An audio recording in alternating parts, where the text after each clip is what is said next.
Welcome to the first episode of Chesterfield Community Church Life Stories. Every day, you and I have encounters with different individuals, whether that's our neighbor, whether that's a work associate, or the barista who shares our coffee or takes our coffee. But each and every person has been formed by events in their life, and they shape us and mold us into the person that we are. And that's true for us as a community of believers. And so what we want to do in this series is just to share those life stories and how God has shaped us and molded us into the persons that we have become. I want to say thank you to Tammy Conderman. Is that right? All right, I got it right. I want to thank you for being courageous in sharing your life story. You and I, we really haven't had more than maybe a half a dozen conversations, probably. Yeah. And so I kind of know of your story, but I haven't heard you tell your story. So I'm looking forward to you sharing your story. Can you just tell us a little bit where you're, as a kid, as a child, where are you originally from? I'm from St. Charles, Missouri. St. Charles. Other side of the river. Okay. So is it appropriate to ask where you went to high school at then? Sure. Okay. Sure. But you have to say it wrong, like all the other people do. It's Okay. Orchard Farm. Orchard Farm. Mm-hmm. Orchard Farm. On the TV news, they always say Orchard Farms, plural. Oh, okay. So then we all have to roll our eyes. Okay.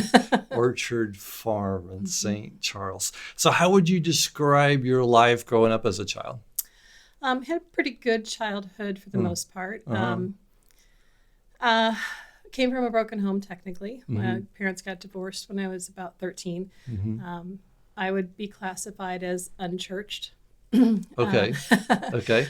Parents didn't really follow any particular rules. They kind of went with whatever the fad was at the time. So at one point, we were Jehovah's Witnesses. Okay. At one point, my father got ordained through the mail. We also Really? had the hippies in the living room doing the Kumbaya sessions on Wednesday nights.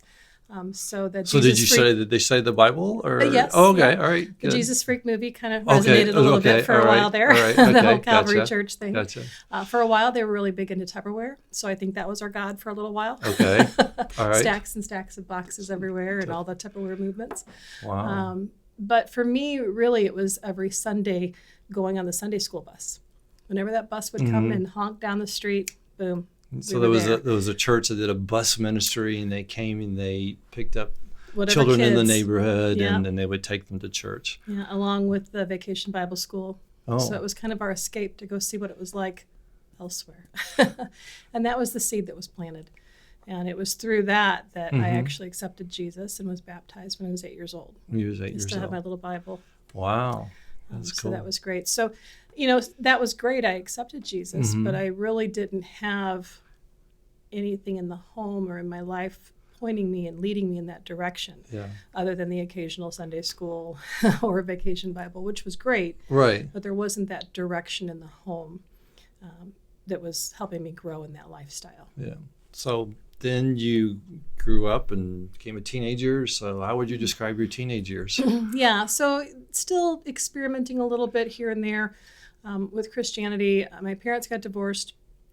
It was a rocky marriage, a lot of abuse and anger issues and things of that nature. So it was probably better, actually, that they did divorce. And for a while, we went to church when I was junior high-ish. Okay. And went on a mission trip really? to Mexico and all that great stuff. So I had a little dabble again. Okay. But then didn't pursue that. We were too busy with a single mom, 4 kids, that kind of thing. I actually started working when I was about 14. So what was your first job? Babysitting. Babysitting. Okay. Full time. And then A&W, car Oh, hub. A&W. Oh, Yeah. car. Wow. Oh, yeah. And Back in then, the day. then kitchen because it paid more. Yeah. So, it just wasn't part of our lifestyle at that point. And then unfortunately drifted into a lot of chaos. So a lot of sin, following the wrong path, doing the wrong things. And as I look back, God really protected me during that time. A lot of dangerous, destructive decisions being made. Lots of them. Whether it was dabbling in alcohol, drugs, etc. So not a good time. As a matter of fact, if Tammy was throwing a party everybody was at my house. Oh, so you were the party girl. I was the party girl. Wow. Not a good reputation to have unless you really want to be the party Girl, right. So not the best situation at all. Mm-hmm. Met my husband. We were high school sweethearts. Mm-hmm. He was the good time guy. I was the good time girl. So that was great. Great couple, right? Great couple. Yeah. Depending on what lifestyle you want to live. Yeah. Didn't really turn out so great though. Yeah. I think I saw or read that your dad left when you was about 13 or so. Mm-hmm.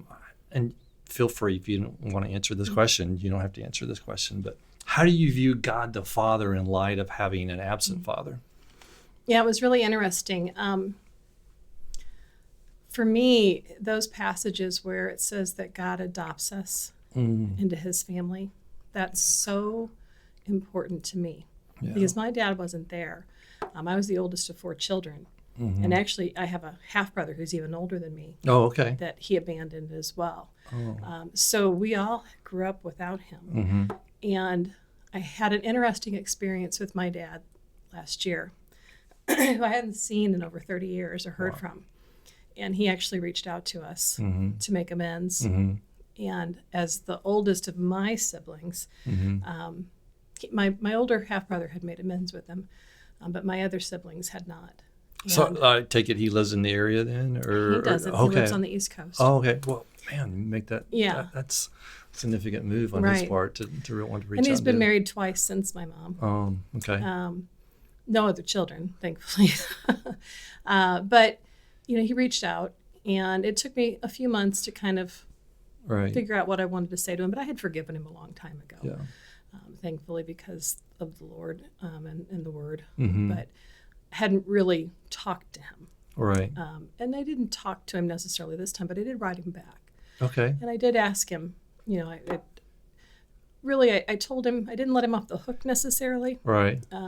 But I did let him know how I felt, but that I also had forgiven him and that I hoped that he had Jesus in his life. And he responded that he did. Wow. So I was glad. Might have been a deathbed confession, I don't know. Okay. But it was relief to me that he knew where I was. Okay. And that I now know where he is. Yeah. And I shared that with my siblings. They still weren't ready to make that amends with him. Yeah. Wow. But it's sad when a parent dies, you have that sense of loss, and it's horrible. It is. But they're gone. Mm-hmm. But when a parent abandons you, they've left you and you don't necessarily know why. Yeah. And they're not there for all those moments in your life where they should be. Right. So it's very painful to understand the why. Why. So had to work through that and didn't want to be necessarily a statistic. Right. But you end up being one. Yeah. Through no fault of your own. Yeah, exactly. Yeah. Exactly. Well, you're a daughter of the King now. I am, and that's what's the most important to me, and that's what I stress to my girls as well. I have 2 girls. You have 2 girls. Mm-hmm. So what are their ages? Joe is 28. Okay. I probably shouldn't have asked that question. It's okay. Yeah, well, maybe I shouldn't say.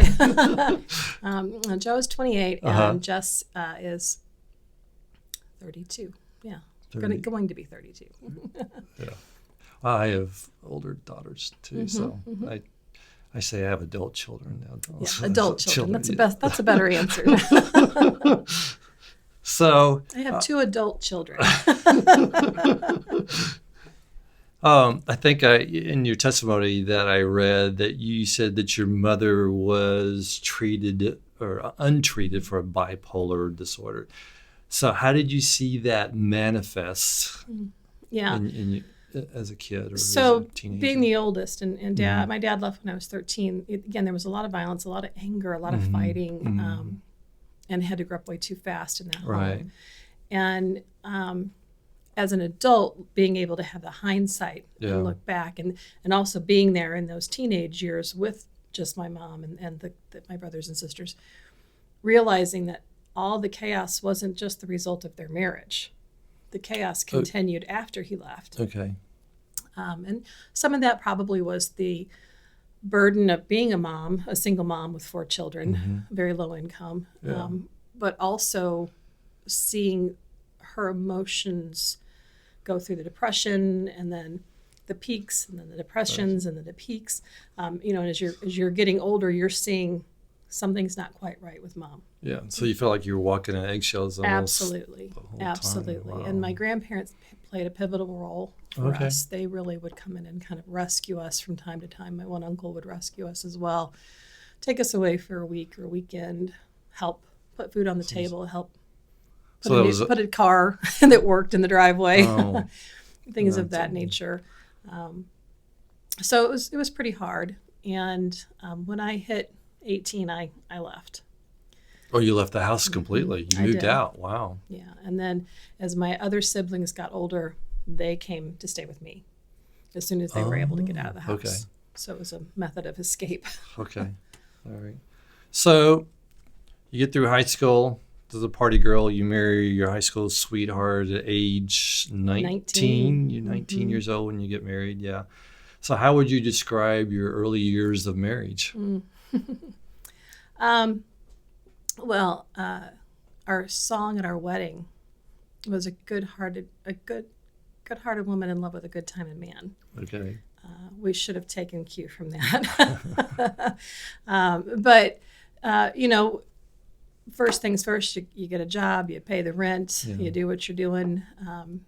But it wasn't too far in that, the 6-pack on the weekend became a 6-pack a night. And that was my husband. And then he worked construction, realized pretty soon that I had to have the pretty steady job all the time because construction ebbed and flowed. That's true. Yeah. And I needed to be the insurance base. And so that was kind of our work dynamic within a year. So what were you doing? Or were you just doing? I did office work for the most part in the first few years. Okay. And then I got on with TWA doing travel. Oh, okay. And that kind of launched my travel career. Good old TWA, Carl Icahn back in the day. It was a good union job.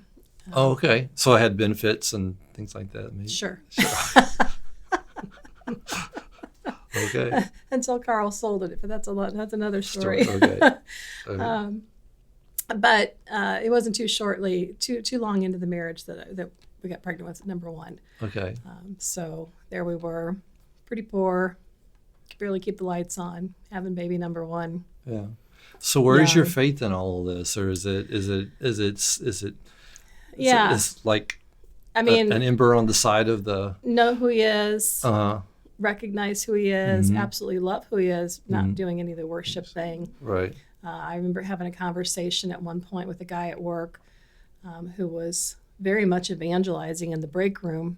Oh, okay. And at that point in my life, I was probably more on the coexist phase.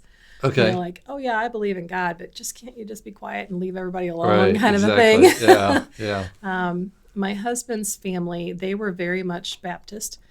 As a matter of fact, we lived together before we got married, and his parents were not real happy about that at all.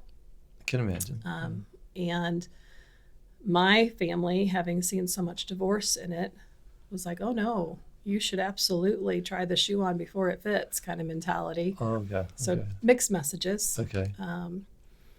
And so that was a little bit of a struggle. We lived together for about a year, I guess. But then got married, and we had a Christian wedding in a church and all that. But I do think that between his grandmother and my mother-in-law, they were on their knees praying for us all the time. It's great to have those prayer warriors in your corner. Isn't it? Yeah. Absolutely. They covered us. Yeah. So what happened next? You're married and you have your first child, and life continues. Yeah, life continues. We rented here and there, a few places. Ended up buying our first home. Life's going on. We had number 2 a little while later. Continues to go on. But throughout the course of that, the alcoholism was becoming more and more prevalent. Yeah. We would have arguments over it, but it didn't really make any difference. Mm-hmm. And he would acknowledge, oh yeah, it's a problem. And then he'd stop for Mm-hmm. a weekend and then it would pick right back up. Yeah. And, you know, the responsibilities were shifting more and more towards me versus him because of that. But I didn't know that. And all the chaos that I had grown up with, there was never alcoholism. So Oh, it didn't really set me up for understanding what this was about. Okay. And so as it continued to progress, the arguments continued to progress. And he was a very good functioning alcoholic. He could really pound it out and still get up the next morning and go to work. He was very good at that. He could tolerate quite a bit. Wow. But eventually it got to the point where it was really becoming a problem. And at one point, it got where we actually separated briefly, just for about a weekend type of a situation. But it was enough that it kind of rattled the cages. Got his attention. And he talked to a few friends, and one of our friends had a DWI at one point. And that was enough. He got sober. And that was always my fear, was that I was already setting the boundaries without really understanding what boundaries were, that you couldn't take the kids in the car, you couldn't do this, you couldn't do that. So again, all those responsibilities I was then taking on. I was wearing very many hats. Right. And then that was only allowing him to have fewer and fewer responsibilities. Right. Eventually, it got to the point where he did have a significant issue at work. And he fell and he hurt himself. And it got pretty bad. Wow. By then, our girls were almost in junior high, 4th, 5th grade time frame. And they were noticing as well. Something's not right with Dad. He never drinks anything but that. Right. When he fell, he hurt himself pretty bad, workers' comp, and had to have surgery on his leg. And that then alcohol was compounded with the drugs, the medication. And it was a pretty long period of healing and depression, taking the medication.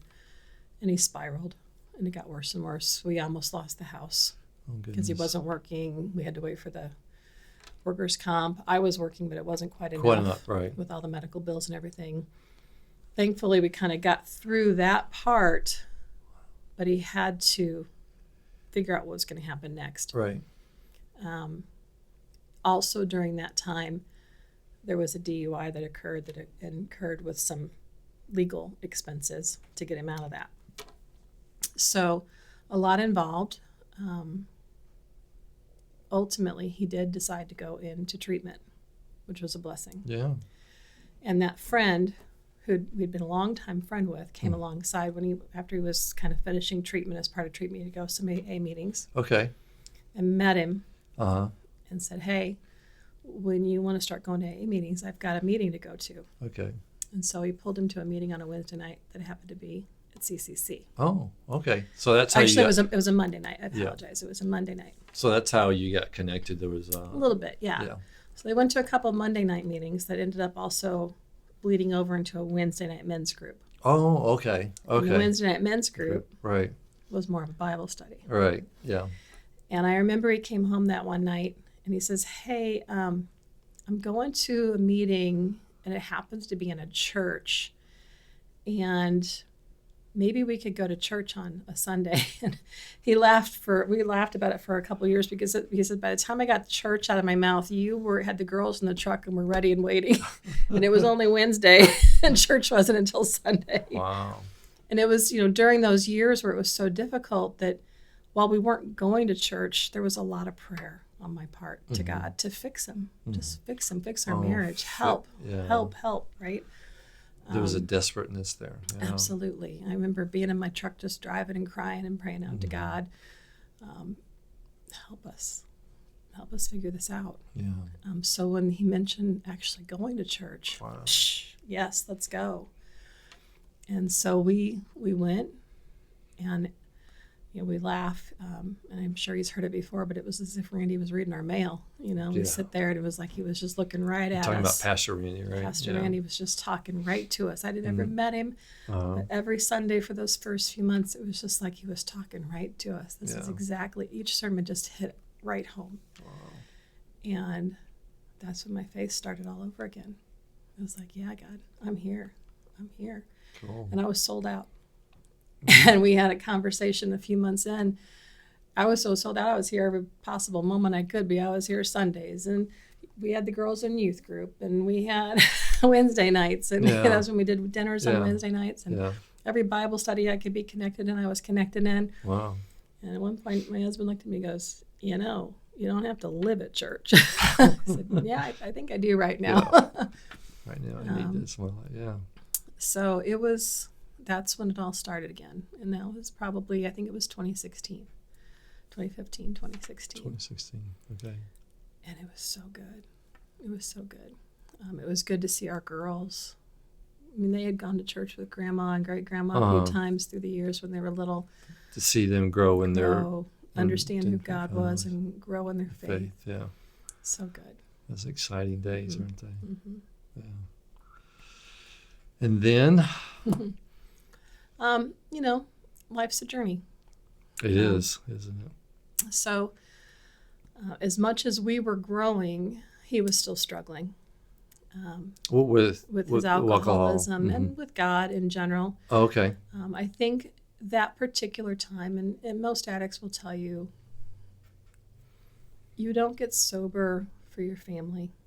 You don't get sober for anyone else. You have to get sober for yourself. Yeah. And that particular time, you got sober for us. And it didn't stick. Yeah. He tried. Was afraid to lose you. I think so. Part of that problem. Yeah, I think he maybe felt pressured. Yeah. And so it lasted for a little while, maybe about 9 months, not quite a year. Mm-hmm. Okay. And then there were a couple more bouts of a few months here and then a few months there, and in and out. But then ultimately he had another long period, probably about 2 years, where he was back on the juice and not really doing well. But you and the girls are still... He was still in the house, and I was going to meetings with Al-Anon, which is a lifesaver, teaching me that it's not all about him. Yeah. There's things that we had to learn to do and learn to change in our life as well. Yeah. And part of that is continuing to live our life, whether he chose to be in that or not. Yeah. And there were almost 2 years where he sat in the recliner right by the front door and watched the girls and I live our life. Wow. Walking right by him, and he wasn't participating. And we were coming here and going and coming and going. Mm-hmm. And there was talk at that point, potentially, of separating, but it just wasn't time. Yeah. I felt like God was saying, it's not time. Yeah. And I remember I came home one day, and he was sitting there, and he had all the insurance paperwork out. And he says, I need your help. I said, sure, what do you need? Mm-hmm. He says, I need to know how to get into rehab. Oh, okay. And I was like, thank you. Because he had to do it on his own. Yeah. And he did. He went into rehab on his own, and he was gone again. And he came out that time, and he was changed. Okay. And it hit. You could tell there was a difference in him. It taken hold. More deeply rooted. Absolutely. Yeah. And he was back in church. And during that couple of years where we were living our life, I went through Master Life, which is now Master Way. Yeah. And I remember the group, we would pray for our spouses. And we prayed for him. And when he came out this time after about a year, he went through Master Life. Oh, okay. And that was such joy. Because one of the other people, their spouse went through when he went through. Oh, cool. And it was just such a blessing. We're like, oh my gosh, they're in together. Answered prayers. Yeah. So to see that, and that time it was about 10 years, almost 10 years of sobriety. Wow. And in that time span, he was able to really restore relationships with his parents, with his siblings, with friends, most importantly with our daughters. Because by then they're teenagers. Yeah. And they're not real happy with their dad. Yeah. And that took a lot of work to rebuild those relationships. Trust, yeah. And they had such a good relationship. Mm-hmm. And our family unit was whole again. Mm-hmm. And he was whole, our marriage. Yeah. And with God, and we were just in such a good place. He was doing well physically, and he wasn't necessarily working construction. He built his own company, and he was doing well. Yeah. It was so good. He helped remodel the sanctuary, the Genesis room. Okay. Him and somebody else here at the church. Cool. And, the girls helped do the demo. So it was a great time in our marriage. Such a good season. Such good memories. Yeah. And then he always wanted to move somewhere warm. Right. Because doing the work that he did, his body hurt. Oh, And being in the warmth, that just helped all the aches and pains and arthritis. Yeah. And my rule was always, we got to wait till the girls were out of school. Yeah. And just so happened, I'd been praying for a long time in my job for a different position within the company. And about that time, I got an opportunity to relocate. Okay. To the Carolinas. All right. So I always said I was too young to move to Florida. We didn't want to go anywhere colder. Right. The Carolinas was a great mix. Okay. He was so excited, and the family wasn't real thrilled, his parents and stuff. Mm-hmm. But we talked about it, and they knew it was something he'd wanted. Always wanted to do, yeah. I remember we talked to Randy about it, and Randy said, "Hang on a second. Nope, I don't think." I don't feel that. Yeah, but he was teasing. Yeah, and right. We talked with our good friends in fellowship and our small groups. We all prayed over it, and we felt it was great. There was an AA meeting right outside the neighborhood we were going to live in. Oh, okay. We found a church right away. We sold our house here in 4 days. This was before the crazy real estate bubble we just went through. Yeah.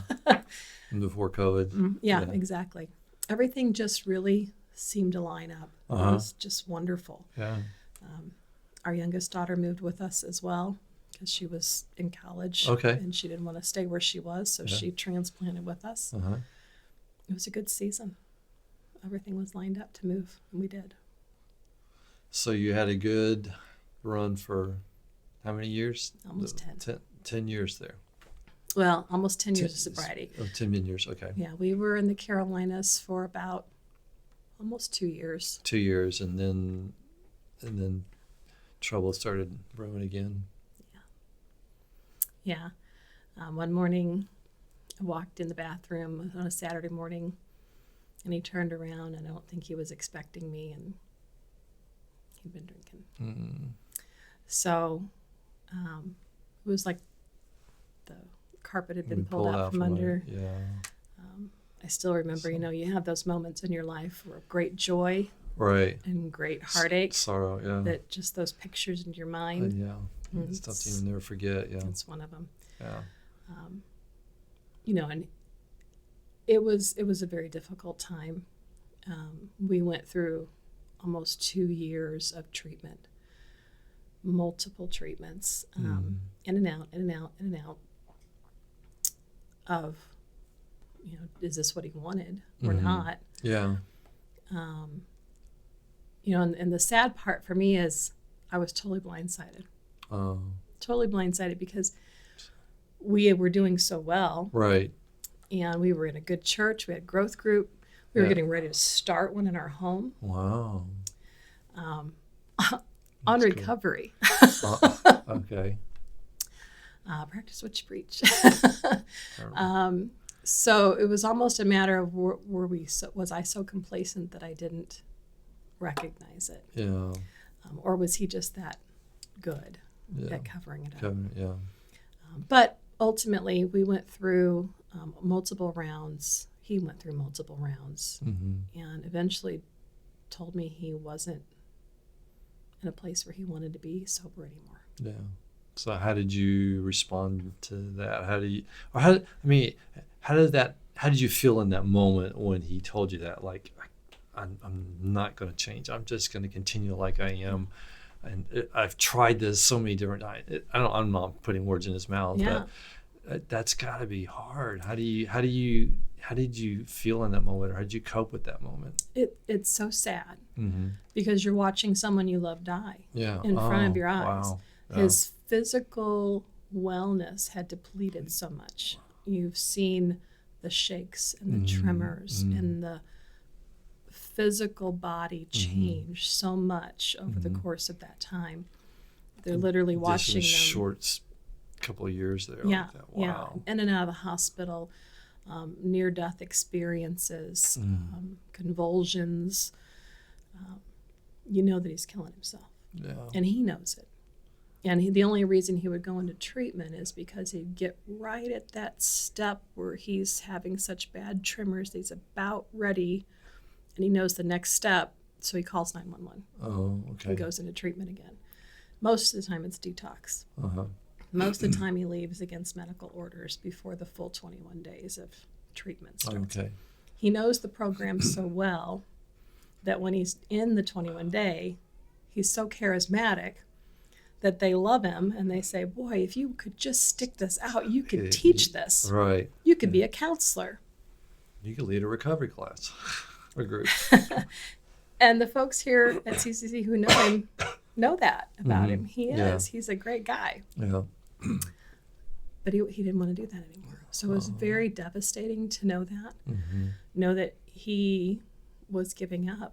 Yeah. Giving up his family, giving up his children, giving up his parents. Giving up your Giving up a relationship. Right. Was he giving up God? Yeah. You know, what's going through his mind? Could I just get through to him? But I also know that addiction is powerful and cunning and so deceiving and so deadly. Yeah. That's something he has to work on himself. I can't change that for him. Right. So God gifted me with Al-Anon, and God gifted me with his word. Right. And those are the two things that got me through that period of time. And in that, he also gifted me with fellowship of my small group and my church that was there. Yeah. I had my fellowship of my friends and family here that led me through all that. Yeah. I was very still connected here, even though we were living in South Carolina. Yeah. Leaving CCC when we moved was one of the hardest things we did. I bet. So every time we were back in town, I was right here. Yeah. So I had a group of people that just truly came around me and supported me during that time. Yeah. Supported us. It's great to have that community, isn't it? Yeah, even though he wasn't willing to participate, they were there for us through that whole time. I remember, going to all the meetings, going to the support groups with him, for him, and then even still attending my small group Bible studies. And I was on the way home from small group one night. We were, again, about 2 years in. And you're still refusing, yeah, to get well. Right. And I was driving home. It was at night, and I just had this overwhelmingly sense of God's presence just telling me it was time. Yeah. So much so that I had to pull over the car. Yeah. Just to make sure I was understanding what was going on. Because that seems contradictory. Does it not? What God's word has to say? Yeah. I'm fighting and fighting to keep our marriage together. Right. To try to save him, save me, whatever's going on. So much prayer. And years before, when potential separation, divorce, I felt so much that it wasn't time. God was telling me, nope, stick it out. Right. And we had that wonderful season of joy together. Right. This time, it was so overwhelming, God saying, no, you have to let him go. And I said, what does that mean? How can I possibly do that? Yeah. And it was as if he was saying, because he can't experience his healing as long as he has you to rely upon. And through all my counseling and everything, I didn't think I was still enabling him. Yeah. But in some way I was. And how it was because he still had a home to come home to. The house was in both of our names, all of that. And he was right. I hadn't given him the true dignity to experience his own accountability. And there was still that level of protection, if you will. Even though I didn't think I was. Yeah. I was on the couch. He was doing his own thing. I wasn't in his business, if you will. Right, so to speak, yeah. But he had that protection. that he knew he could come home every night and do whatever he needed to do, and there'd still be a roof over his head because I was still providing for him. Yeah. He didn't, yeah. Their consequences weren't there necessarily. And that was really hard to go through. Divorce was not supposed to be an option. Right. I didn't want to be another statistic. Right. I didn't want to totally leave him out to dry. I'm going to ask you a hard question. You don't have to answer it. Was there any physical abuse or It had gotten pretty scary. Okay. Yeah. You were physically afraid for your life at times or moments in your life? There were comments made. Okay. There would be anger moments. Okay. There were a lot of firearms in our house. Okay.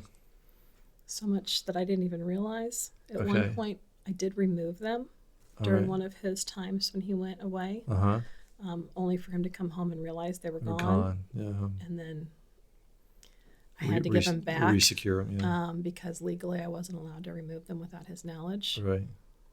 So there were police involvements. Okay. And then to find out, even though I thought I removed them all, there were more that I didn't know about. Oh, that is scary. Yeah. When someone's not in their right mind, Yeah. you're just not sure what's So going to happen. you felt really unsafe at times. Yeah. At times, yeah. So it would get. Let's say it just got ugly. It got ugly. Yeah. It got ugly. Yeah. My girls were worried for me. Mm. That's when I switched to the Apple phone because my girls always wanted to know exactly where I was. Okay, so they could track you. Exactly. All these things. The role reversal happened. At least you know you're loved, right? Yeah, I did. And I appreciate that. Yeah. So there was that level. Yeah. Uh-huh. I don't want to say like an abused woman. Right. It's a totally different level. Right. But No. there was some of that concern for sure. Okay. Yeah. Yeah. Oh, I'm so sorry you had to go through that. So it was, and when we talked, when you're dealing with someone who's going through these situations, you have to find moments of clarity for them. Because the one thing I wanted to make sure of is that there would be no manipulation of him. Unpack that. What do you Sure. What do you mean by that? So when the decision was made that we needed to separate, Okay. This is a permanent situation. right, I didn't want to talk to someone who wasn't in the right mind. Okay. So I didn't want it to feel like I was manipulating him because he wasn't thinking clearly. Oh, okay. I got you. There's legal documents that have to be signed, Right. notarized. Yeah. I could easily say, here, sign this, and he's 3 sheets to the wind. Right. I got you. So we had to find moments of clarity, which is difficult. Right. So I had to find my timing and then be able to have talks and clarity with him. And he was in agreement. He knew that we needed to protect the house. The assets. Yeah. And me. My biggest concern was that he was going to be driving his vehicle and hurt someone. Oh. Yeah. And there were multiple vehicle accidents that were happening, side swipes, parking lot issues. The police were showing up at the door because of leaving the scene, those type of things. So we knew we had to take some kind of action. He agreed. Yeah. So we had to make those decisions in those moments of clarity. So finding those times. And then I was able to get legal counsel through my work, Okay. through those programs that they have. And little did I know that the legal counsel they would provide me would be a Christian lawyer. Wow. So again, just prayers and prayers and prayers. And he was a young man, a couple hours away. And lo and behold, I never actually met him until the day of the divorce. Oh, wow. It was all email and phone call. Mm-hmm. But he had been praying for us the whole time, too. He knew it wasn't something that I truly wanted, Right. but it was something that had to be done. Yeah. And so it was just very interesting how that all developed. God worked all of that out. Yep. Yep. And I wanted to be fair. Sure. So we when we sat down, we went through assets and things of that nature. I was very concerned that the money that he would get at the time, that he would blow it. Right. Yeah. But I couldn't do anything about it. Right. Yeah. I did try to talk to him and say, don't you want to put this in a trust or Right, something? But yeah, he right. wasn't willing to do that. Yeah. We had lots of evidence. In South Carolina, alcoholism is a reason. So that was fine. We could have had someone testify against him, which is usually something that we would do. He usually drank in the home. He didn't go to bars. Right. So the only one to really testify was our daughter. And I didn't really want One her to have to do that. Yeah. She was very willing to do it. Gosh, that's got to be hard, though, to But- go against your dad, you know. And so I told the lawyer, I said, I really don't want her to have to do this if it's not necessary. Yeah. Because even though right now she's angry and very willing to do it, I don't want her to look back. Right. Exactly. Yeah. The day of That's wise. the proceeding, he came to the house. He was sober-ish. Yeah. We actually went and had coffee that morning. Uh-huh. We had a good morning together. Mm-hmm. We prayed together. Wow. We went to the proceeding, and the judge asked him questions. He asked me questions, Mm-hmm. and then he signed everything, and Joe didn't have to testify against her dad. Mm-hmm. That's a blessing, yeah. When we left the courtroom, he asked Joe for a hug. Mm-hmm. She was so angry with him for so long, she hadn't talked to him, but she did give him a hug. It's the last time she's seen him. Mm-hmm. We hugged and kissed, and he left. Mm-hmm. The lawyer pulled me aside a little while later, and he said, just so you know, the judge you got's really hard. I've never seen him do a proceeding that quickly and that fairly. This was a blessing. Wow. This was answered prayers. It went like within 35, 40 minutes we were done. Wow. And we got the papers, and it was all said and done right then and there. Wow. And I just left, and I said, that's it. It's over. Yeah. And it had been a lot building up to it. Right. It seemed like it took forever. Yeah. But the day of, Yeah. it was just so peaceful. And I'm glad that it went that way, Yeah. for everyone's sake. Yeah. You know, and then that was it. Now it'll be 5 years in May. 5 years. Yeah. Doesn't seem like it's been 5 years. Yeah. So Yeah. That's hard. That's hard. So you obviously ended back here in St. Louis. Yeah. So how did you end up here in St. Louis? So part Or of back here. part of the process was to sell our house. Yeah. When we moved to South Carolina, it was a dream, right? We bought our dream house. We went from our 20-year residence at a 900 square foot house Uh-huh. to our dream home, which was this beautiful home in a beautiful area near a golf course. Oh, wow. 3,400 square foot. It was huge. Yeah. But we wanted it because it had 2 guest room, an office, and a room over the garage for our daughter, Jo, so that everybody could come see us when they wanted to come see us. Yeah. It was like a park setting. It was just beautiful. was That was going idyllic. to be where Yeah. we were going to Yeah. retire. Yeah. We always joke they're going to have to take us out foot first. Yeah. You know, and family came and visited, and that was the goal. Eventually, Yeah. maybe everybody would come out. Oh, okay. So to sell it was heartbreaking. Yeah. You know, when you lose a loved one to death, it's horrible. Mm-hmm. It's absolutely horrible. Yeah. When you lose a loved one to addiction and divorce, it's just as horrible. Yeah. When you're able to bury someone and you hope that they're with God in heaven, there's hope. Yeah. Right.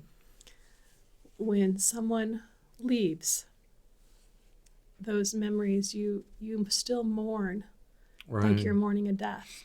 Yeah. You mourn the loss of the dreams. Mhm. You mourn the loss of the life that you were supposed to live together, the person that they were supposed to To have be. been, The relationship itself. the Yeah. relationship, Yeah.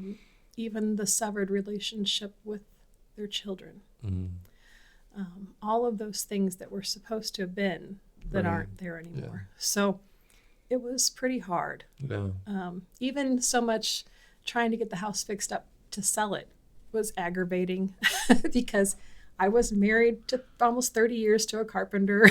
Oh. And here I had to hire someone to come and help me get things done. Oh, yeah. I remember being so frustrated, but also being the pickiest patron probably those carpenters ever had to deal with, because I knew what I was doing. I was a very educated customer. Yeah. But sold the house, and actually it sat on the market for a year. Wow. And it was very frustrating. Again, before COVID. Uh-huh. And trying to get it to sell and sell and sell, all these things. And suddenly, and during that time, our oldest daughter here in St. Louis, she got pregnant, or she was married, and they were expecting their first child. What a joy that was. And she had some complications with her pregnancy and some different things. So I'd been back and forth, and the plan was, of course, I'd be here during the delivery. So I was working with my friend, the realtor, who I went to church with. What could we do? And it was great because I was back here when they were trying to do all the showings. So it all kind of worked out.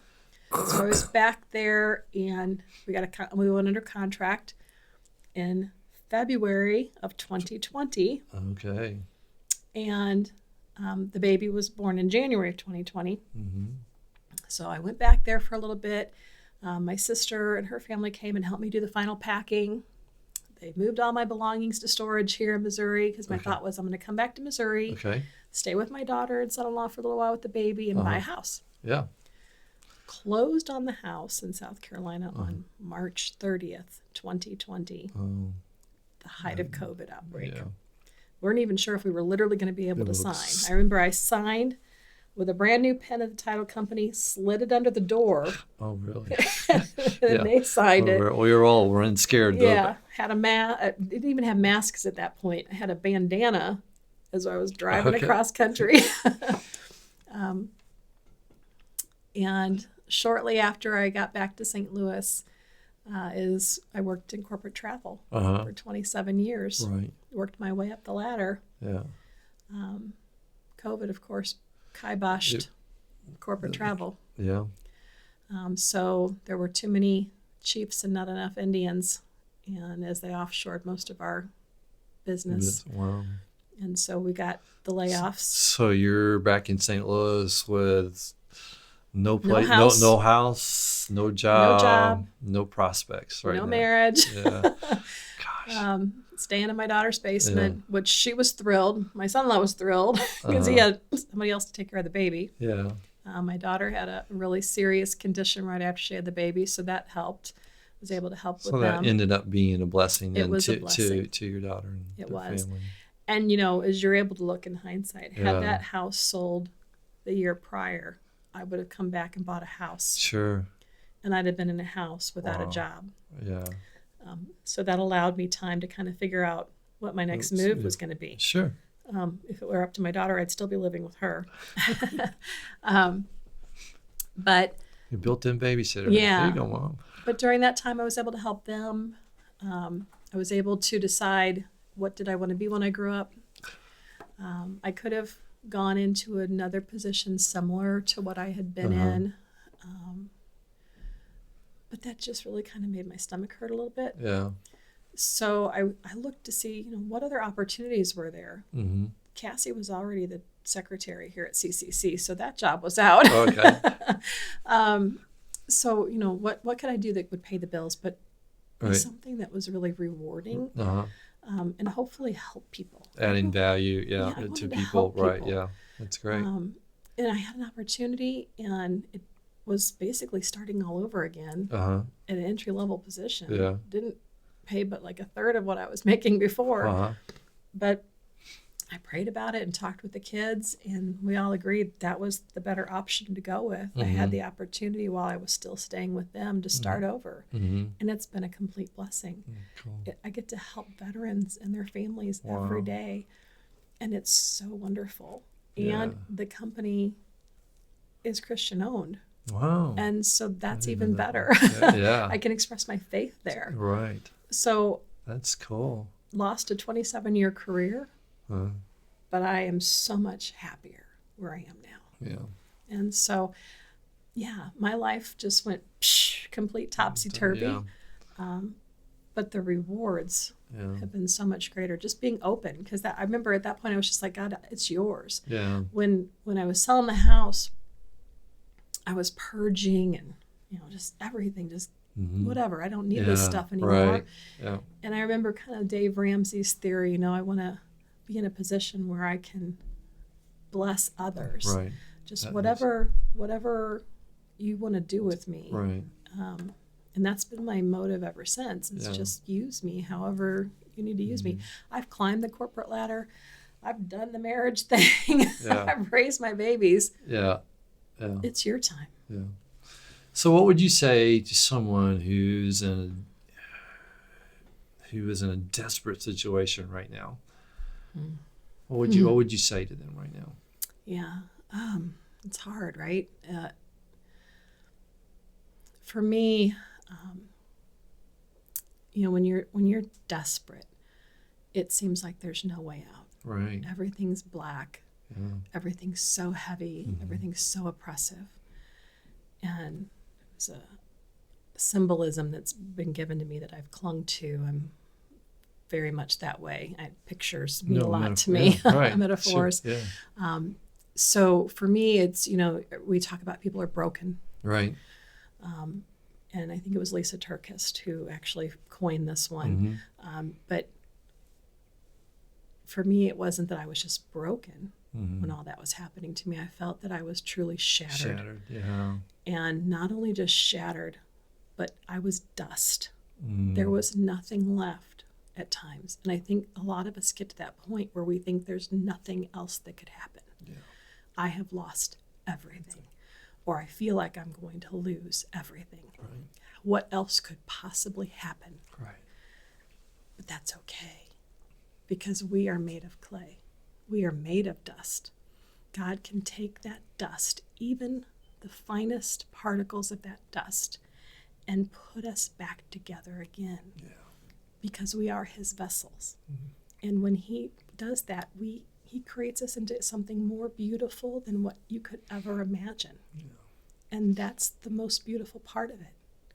And even if there's a few cracks in that clay vessel again, that's okay, because that's where his light shines through. Those scars that we carry with us, that's what other people will see in us. And that's where his light shines through. So for me, if it's coming from a broken home, if it's having lived in a broken marriage, if it's the addiction concerns that we've gone through, if it's whatever those things, those deep valleys that I've walked through, those are the cracks, those are the scars. And he didn't fill those all the way in on purpose, I feel, because he wants his light to shine through so that others will feel and see his light coming through me. And that's what I hope, so that I can share that story with someone and help them see that they're not just the dust. He's going to build them back up again. Well, thank you so much for sharing your story and being so vulnerable with us. It's touching to me. I'm sure it's touching to others too. So thank you. Thank you. Father, we thank you for your grace in our lives. And I just thank you for what Tammy said about restoring us and from the dust and building us and allowing your light to shine. I thank you that you have done that in her life. And just pray your blessing and grace upon her. We thank you in Jesus' name. Amen. Amen.